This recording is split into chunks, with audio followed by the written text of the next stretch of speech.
Hey, it's Nancy Miller, the creator and host of Dead Sleep True Crime for Bedtime. This is a 20-minute teaser of the latest bonus episode. If you like this sample of this episode, you can hear the whole thing by becoming a paid subscriber. As you likely know, Dead Sleep is 100% independent and ad-free. I pretty much make this show myself. So your support supports my work, and hopefully my work supports you by helping you relax and listen to a good story with no loud ads, no gore, and no 911 calls. So if you like what you hear, you can subscribe via Patreon, Spotify, and Apple Podcasts. There's a free month on Apple Podcasts, a free 7-day trial on Patreon. Thank you again so much for listening.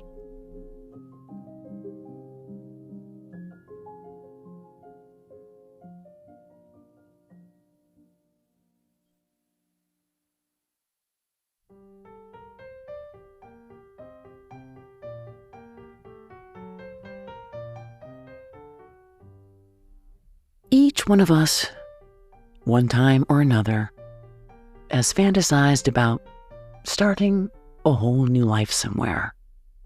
Just packing it up, leaving it all behind, and setting off on a whole new adventure, maybe in a whole new country. Chart a whole new future, doing something completely different. Maybe even believing if we go somewhere different, well, we will be different. And now, late at night, as we contemplate where that might be, everyone has a different vision of that alternate life. But in Great Britain, there's a certain specific fantasy escape. A scenario that a lot of English people appear to desire. The fantasy of moving to France and buying an old chateau. And why not?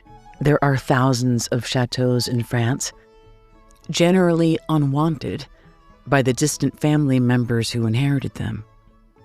For many French people, these chateaus are old, expensive relics. But in the eyes of a certain sect of the British bourgeoisie, they see a palace with incredible potential. Abandoned structures from, say, 200 or so years ago that just need a little tender loving care. And voila, an old brick and mortar fortress can be fixed up and transformed into the ultimate vacation destination. In fact, there's a whole cottage industry built around the dream of buying a French chateau. One of the UK's most popular television series was a reality show called Escape to the Chateau. And in that particular series, it features a midlife couple, Dick and Angel Strawbridge, who leave their dreary world in England behind and bring their young children to a 47-room chateau that they will renovate from top to bottom. And for 9 seasons, we follow them through their ups and downs. But at the end of the day, the lesson is, with a lot of elbow grease and even more love, this dream can be yours. And that series, Escape to the Chateau, was so popular, it spawned a spin-off, Chateau DIY. Along with that, a whole Chateau website where you could buy merch to make life feel like a French chateau of your own. But of course, there's a difference between reality and what you see on reality TV.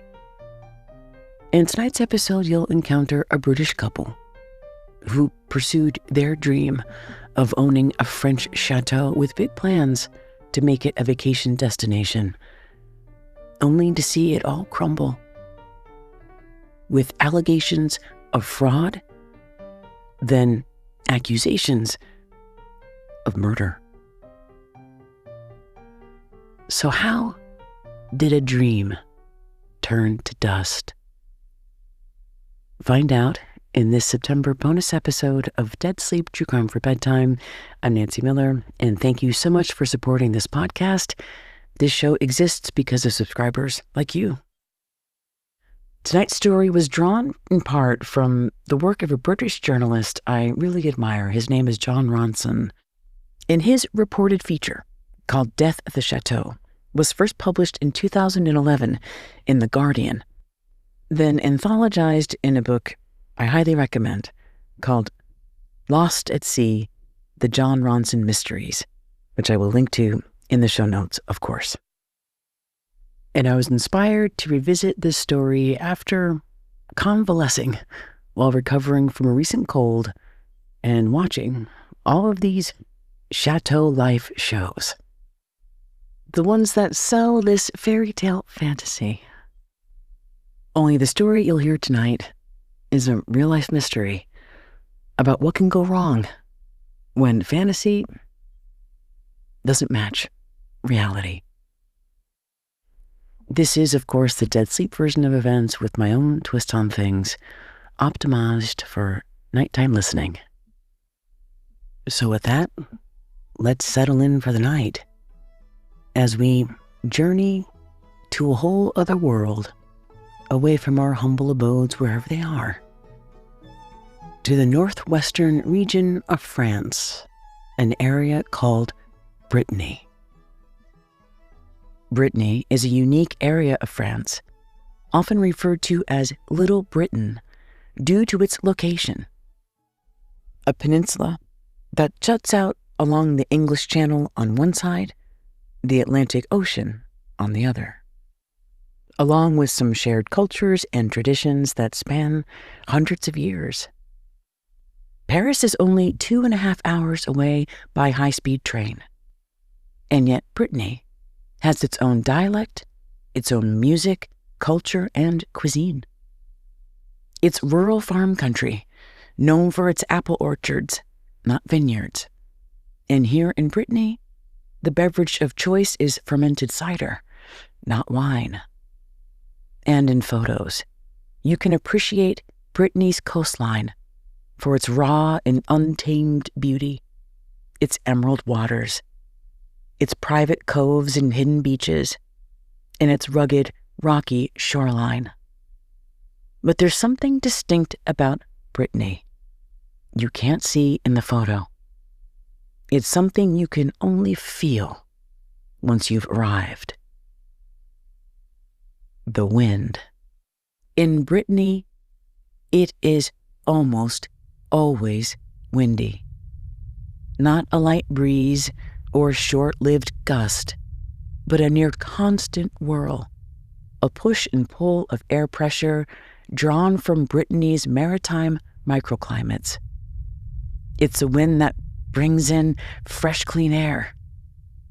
It's also a wind so strong it can take your breath away. A churn that can feel calm one minute, chaotic the next. And Brittany was the perfect destination for a 40-something businessman named Robert Hall, who blew into town in 1999, his wife and 3 children in tow. And the Hall family, they too were always on the move, from one place in England to the next, until finally, it seemed, they decided to settle down for good, buying an old chateau in rural Brittany, a massive manor in dire need of attention.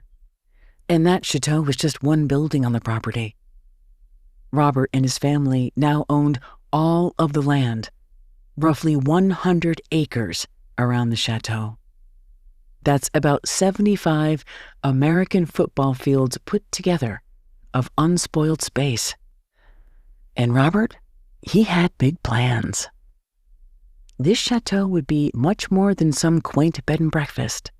He would transform the whole place into a vacation destination that was fun for the whole family, on a spectacle and scale unlike anything Brittany had ever seen. From hot air balloons to go-kart racing to even one day, an 18-hole golf course. The mayor of the small village near the chateau, he was also a farmer, and he was thrilled with this news Rich British investors, they often overlooked Brittany, preferring the warmer, sunnier, and more iconic south of France, like Provence. The idea that this woodsy patch of countryside would be transformed into a family-friendly destination, it could recharge the area's entire economy. They rolled out the red carpet for the halls. This was a big deal. Right away, everyone liked the halls.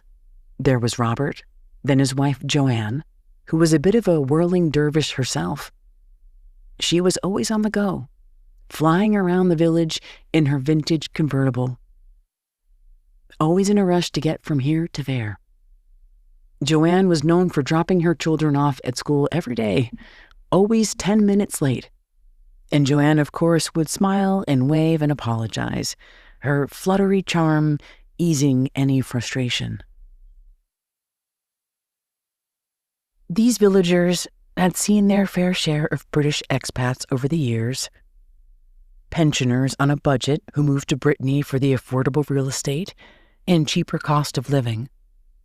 By comparison, the halls were closer to celebrities, like Jude Law and Nicole Kidman rolled in to save the day. Indeed, the halls seemed above, or was it oblivious, to things that other expats might have considered obstacles to living and working, building a new life in France. For instance, Robert didn't speak French, which in an area like Brittany made communicating very difficult. But with his wealth came a sense of ease, a confident swagger that suggested this business was just one part of a larger empire, like he was a budding Richard Branson right here in Brittany. Robert Hall was fluent in the lingua franca everyone understood, money. And once he purchased the estate and moved his family there permanently, the locals, especially the agents and lawyers and local leaders who stood to gain from Robert's big plans, embraced him completely. Because Robert Hall didn't speak French, there was one man whose entire job it was to function as his liaison, a translator for the many transactions between Robert and all of the legal dealings and logistics, a role that would become more complicated over time. Before Robert broke ground on his various projects, Robert did what plenty of high-profile investors do. Step 1. Drum up publicity. Around the year 2000, after the halls had settled in, Robert called a local journalist, eager for some exposure on the first of his bold ideas. Robert told the reporter he was building a launch pad for his hot air balloon business. After all, the hot air balloon was perfected in France all the way back in the 1700s and refined all those years ago at the biggest, most opulent chateau in the world, the Palace of Versailles. Only here in Brittany, visitors could step into the basket, and the hot air would lift them effortlessly into the atmosphere, gliding across the sky, offering the most perfect view of Brittany, a vista where you could see forever. Life untethered and free. Back down here on Earth, this journalist took in Robert's hot air balloon plan. As a reporter, especially a French reporter, his immediate reaction was skepticism, then concern. This reporter wondered if Robert understood just how strong and unpredictable these winds were, how a hot air balloon could launch and then, whoosh, fly off into the Atlantic Ocean. He wondered if this hot air balloon business was a little risky for someone who wasn't yet familiar with Brittany's temperamental microclimates. But in Robert's mind, these wild winds were his greatest asset, strong enough to lift a hot air balloon faster and higher than anyone had ever seen. But that was just takeoff. It seemed Robert hadn't yet considered the basic law of physics and the basic law of life. What goes up must come down. Secretly, this reporter thought it all sounded dangerous. But hey, he wasn't about to put a pin in Robert's plan. No one in the town had any incentive to talk Robert Hall out of anything. His investment, his money was too valuable. Besides, what did they know? They were in a small town full of farmers, their livelihoods literally rooted in the earth. They needed someone like Robert Hall, a man who dreamed big and took risks. Being a little crazy, it seemed, was a secret to his success. As time passed, it seemed Robert's whole hot air balloon scheme never got off the ground. Who knew why? But one possible reason was because to do just about anything in France, from opening a bank account, forget a hot air balloon, it takes a lot of time and a lot of paperwork. Because this was France, one of the most notoriously, brutally bureaucratic governments in Europe. Even in a small village like this, filling out paperwork for any project was in and of itself a full-time job. And perhaps Robert hadn't anticipated just how many details and departments there were. To anyone who would try and do business in France, especially as an entrepreneur, they would find there was a fee for this, then a request for a permit for that, then another approval for this, then a cosign for that, then another form with another fee. All of these things done typically in person and always in French. But that was the nature of doing business in France. All those little costs and fees, all of those details, they would eventually add up to a big fortune. At least that was the promise. There's a French saying, small streams make big rivers, especially for a man like Robert Hall, whose pockets were as deep as the ocean. Judging by his collection of sports cars and his wife's stylish lifestyle, money was not an issue. Nobody gave much thought to where exactly Robert's money came from, because they were more concerned about where his money was going. Back into the chateau, which meant back into the community. Part of the plan included building several cottages on the property, along with the go-kart track and, eventually, a golf course. For now, it seemed wise to earn income renting out rooms at the chateau, guest suites. Now, this was years before Airbnb. So it was Joanne and Robert who set up a website so people could discover the chateau and book almost exclusively online. The local government didn't appear to have any oversight into the renting of the chateau. There were no inspections, no apparent license, as far as the local government was concerned. The Hall's vacation rental business was their business. They were British, their clientele would be British, and the locals, they'd stay out of it. Besides, Joanne and Robert gave the impression they'd had big properties like this before, and that they knew exactly what they were doing. And the first part, that was true. The second part, not quite. What the French didn't know was back in England, there were a lot of angry people looking for Robert Hall.